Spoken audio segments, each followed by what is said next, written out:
Selamat pagi Pak Imam, jadi kami dari kelompok 7 kelas MRBA, sekarang kami akan mempresentasikan tugas akhir kami yaitu riset dalam niat mahasiswa untuk melamar pekerjaan di bidang penjualan bisnis to bisnis. Berikut merupakan anggota dari kelompok 7 yaitu ada Devon, Aiko, Johannes, Aishwarya, dan saya Farel.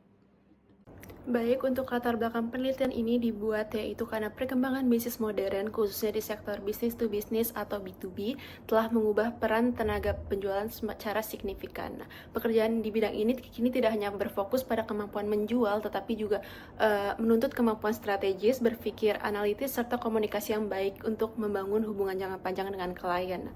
Meskipun kebutuhan tenaga penjualan B2B ini terus meningkat, tapi minat mahasiswi bisnis untuk berkarir di bidang ini tergolong masih cukup rendah. Seperti laporan Manpower di tahun 2021 menunjukkan bahwa posisi penjualan termasuk dalam 3 besar posisi yang paling sulit untuk dipenuhi di dunia kerja. Nah, penelitian Pittman dan rekan-rekan di tahun 2023 juga menemukan hal yang sama.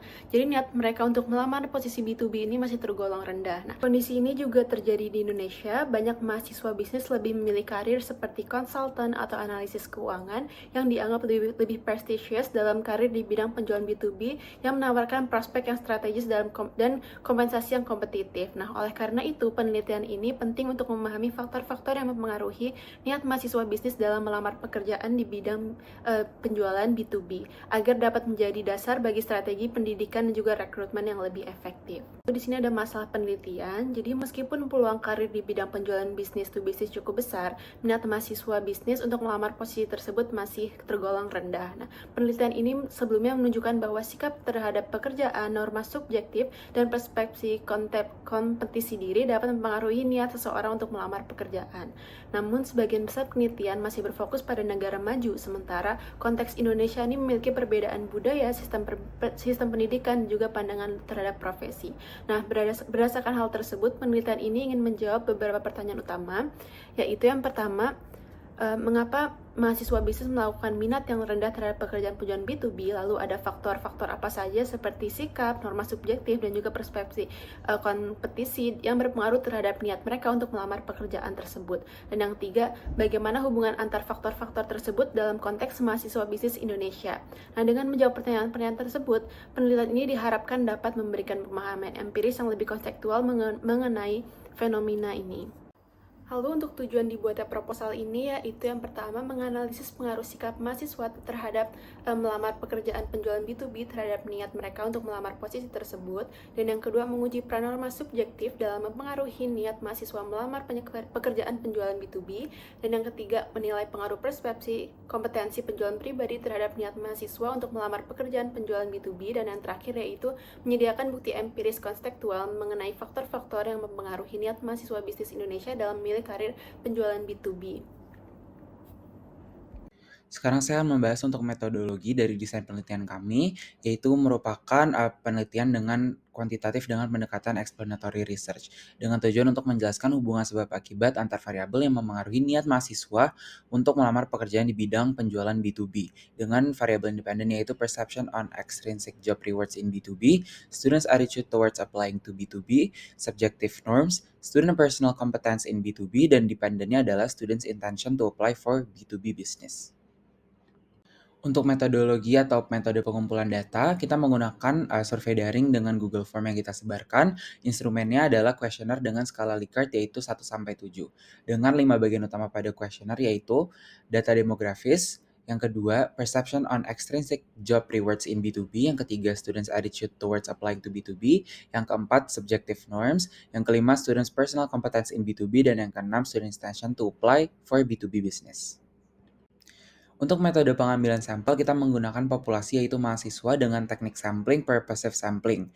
Untuk kriteria respondennya, yang pertama ada mahasiswa aktif dan sarjana atau yang sudah lulus, yang kedua pernah menempuh mata kuliah pemasaran, kewirausahaan atau penjualan, dan yang ketiga memahami prospek karir di bidang penjualan B2B.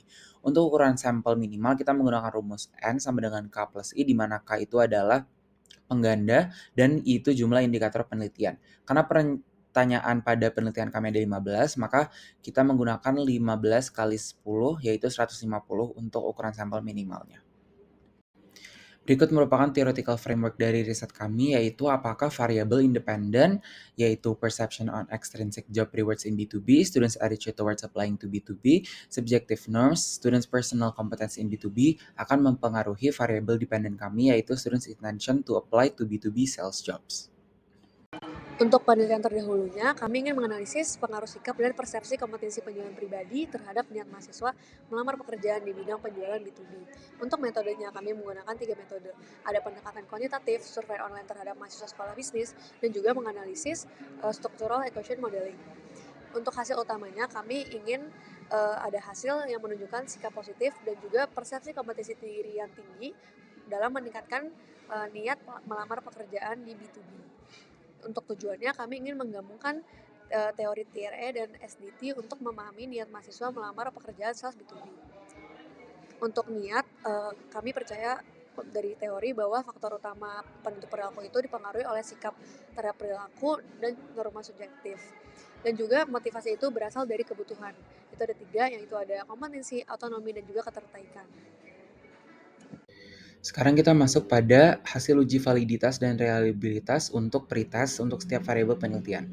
Pertama ada variabel perception on extrinsic, dan variabel ini memiliki nilai KMO sebesar 0,55 yang berarti masih dapat diterima. Dan ketiga indikator SPE1, SPE2, dan SPE3 menunjukkan nilai komponen matrix di atas 0,5, sehingga seluruh indikator dinyatakan valid. Dan nilai Cronbach alpha sebesar 0,610, sehingga variabel ini termasuk reliable.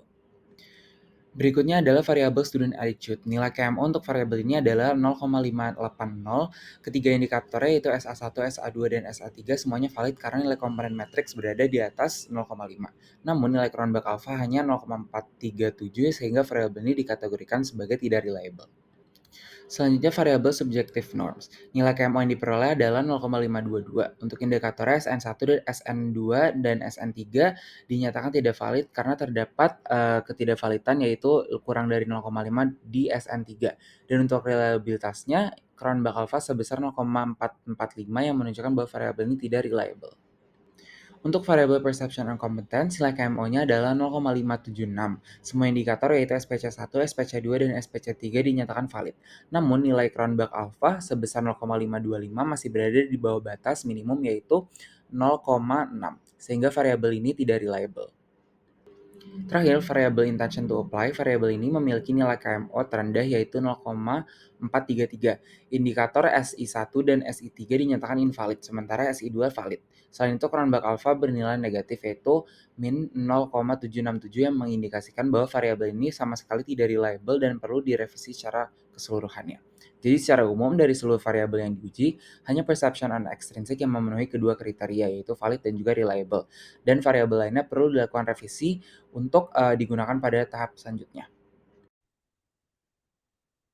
Selanjutnya, di analisis Mentes ini kami lakukan terhadap 153 responden yang datanya diolah menggunakan SPSS. Dari profil demografis, responden terbagi cukup merata antara undergraduate dan graduate.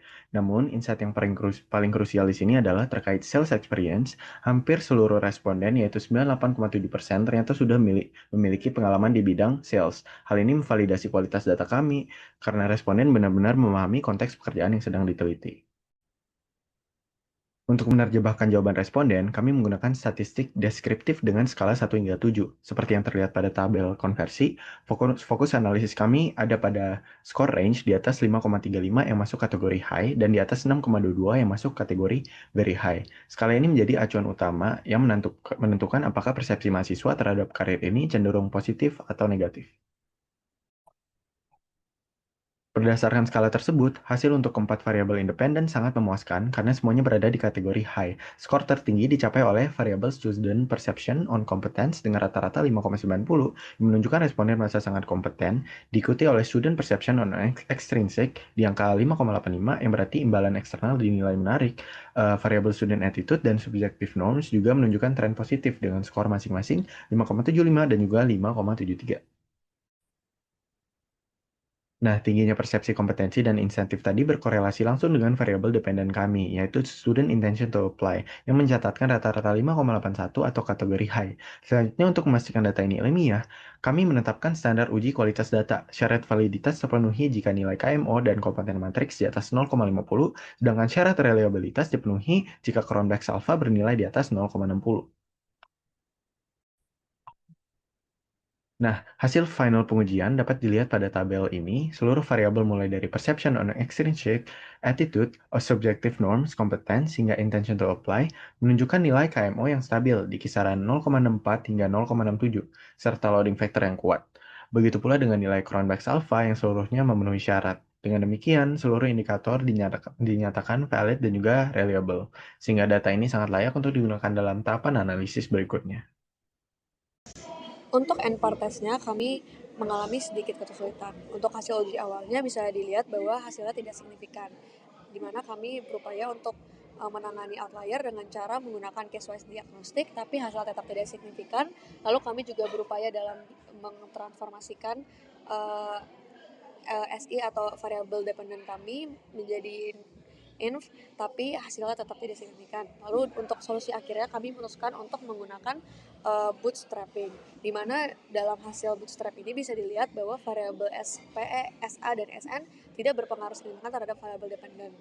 Hanya variabel SPCS saja yang berpengaruh signifikan terhadap variabel dependent.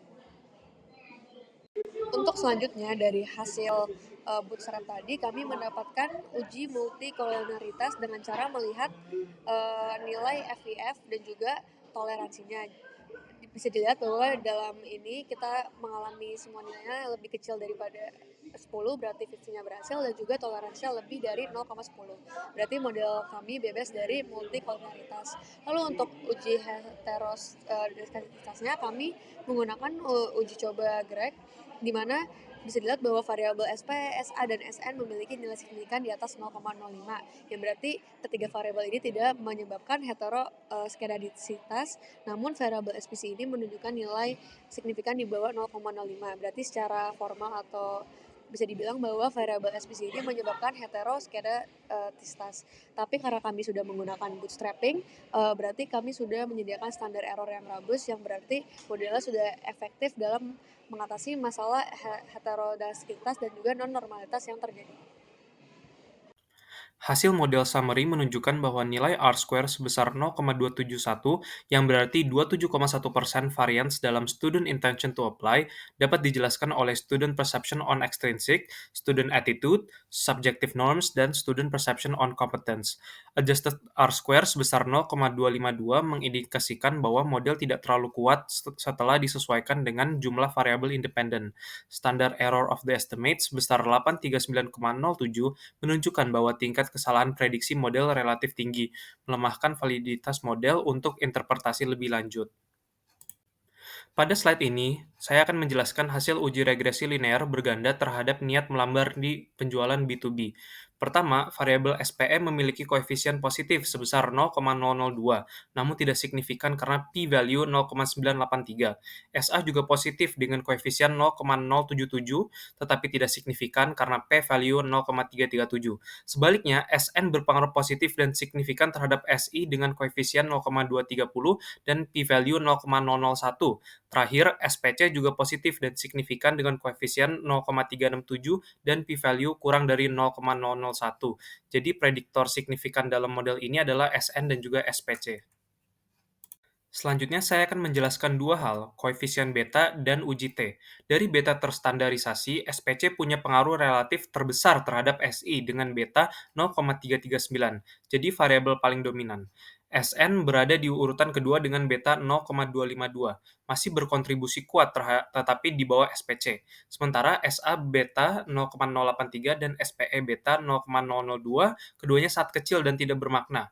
Hasil uji T mendukung itu, di mana SN signifikan dengan T 3,285 dan P 0,001, serta SPC signifikan paling kuat dengan T 4,440 dan P di bawah 0,001. Jadi kesimpulannya hanya SN dan SPC yang berpengaruh nyata pada SI. Baik, jadi pada slide uji hipotesis ini ada 4 hasil utama. Untuk H1 dan H2, nilai signifikansinya masing-masing 0,983 dan 0,337, lebih besar dari 0,05. Artinya, persepsi imbalan kerja ekstrinsik dan sikap mahasiswa tidak terbukti berpengaruh terhadap niat melamar kerja sales B2B. Sementara itu, H3 dan H4 punya nilai signifikansi 0,001 dan lebih kecil dari 0,001, sehingga lebih kecil dari 0,05. Jadi, norma subjektif serta persepsi kompetensi personal terbukti berpengaruh positif dan signifikan terhadap niat melamar kerja sales B2B. Kesimpulannya, faktor sosial dan rasa mampu diri itu lebih menentukan dibandingkan imbalan atau sikap awal. Oke, untuk kesimpulannya, berdasarkan hasil analisis terhadap 153 responden, penelitian ini memberikan beberapa temuan penting mengenai faktor-faktor yang membentuk niat mahasiswa untuk melamar pekerjaan di bidang penjualan bisnis to bisnis atau B2B. Pertama, yaitu ada persepsi terhadap imbalan eksentrik, RSPA, terbukti tidak berpengaruh terhadap niat mahasiswa, meskipun mereka melihat adanya gaji, insentif, dan peluang karir yang menarik, hal tersebut tidak cukup mendorong minat untuk melamar. Ini menunjukkan bahwa imbalan bukanlah pertimbangan utama dalam pengambilan keputusan karir sales B2B. Dan yang kedua, ada sikap mahasiswa terhadap profesi sales B2B, SA, juga tidak memberikan pengaruh yang signifikan. Walaupun mahasiswa memiliki pandangan yang cukup positif terhadap pekerjaan ini, sikap positif saja ternyata tidak mampu menggerakkan niat mereka untuk benar-benar melamar posisi tersebut. Dengan kata lain, sikap yang baik tidak otomatis menghasilkan niat perilaku. Selanjutnya ada norma subjektif atau SN, justru muncul sebagai faktor yang berpengaruh signifikan dan konsisten terhadap niat melamar. Dukungan sosial dari keluarga, teman, dosen, serta lingkungan serta terbukti memainkan peran yang kuat dalam membentuk minat mahasiswa.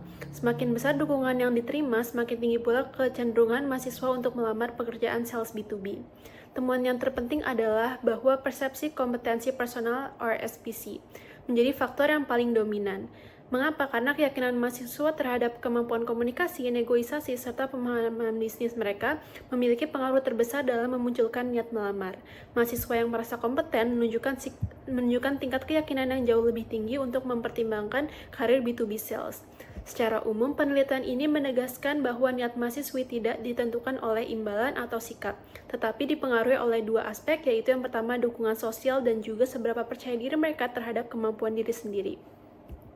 Temuan ini memberikan pemahaman baru bahwa motivasi karir B2B sales lebih banyak muncul dari faktor internal dan sosial ketimbang faktor ekstrinsik seperti kompensasi. Untuk saran, berdasarkan temuan penelitian, beberapa rekomendasi dapat dipertimbangkan oleh pihak terkait. Yang pertama, untuk perusahaan B2B, jadi perusahaan perlu memperkuat program pelatihan yang meningkatkan kompetensi dasar penjualan, khususnya dalam komunikasi, negosiasi, dan pemecahan masalah. Penyediaan realistic job review serta keterlibatan alumni atau praktisi dapat membantu mahasiswa memahami peran sales B2B secara lebih nyata dan meningkatkan dukungan sosial terhadap profesi ini. Dan yang kedua, untuk universitas dan juga institusi pendidikan. Universitas disarankan mengintegrasikan praktik sales B2B ke dalam kurikulum melalui simulasi, kompetensi, dan proyek berbasis industri. Program mentoring dan juga kolaborasi dengan perusahaan juga penting untuk membantu mahasiswa membangun kepercayaan diri dan kesiapan memasuki dunia kerja. Dan yang ketiga, untuk mahasiswa. Mahasiswa perlu mengembangkan keterampilan komunikasi, analisis, dan problem solving melalui kegiatan organisasi, pelatihan, atau pengalaman magang. Partisipasi dalam seminar dan juga komunitas profesional juga dapat memperluas wawasan serta memperkuat persepsi kompetensi diri. Dan yang keempat, untuk penelitian selanjutnya, disarankan menggunakan sampel yang lebih beragam dan menambahkan variabel seperti motivasi intrinsik atau persepsi beban kerja untuk memperkaya modal penelitian. Pendekatan mixed method juga dapat memberikan pemahaman yang lebih mendalam mengenai faktor yang mempengaruhi niat melamar pekerjaan sales B2B. Terima kasih. Baik, cukup sekian presentasi dari grup 7 mengenai niat mahasiswa untuk melamar pekerjaan di bidang penjualan bisnis to bisnis atau B2B untuk tugas akhir kami. Kurang lebihnya mohon dimaafkan. Terima kasih.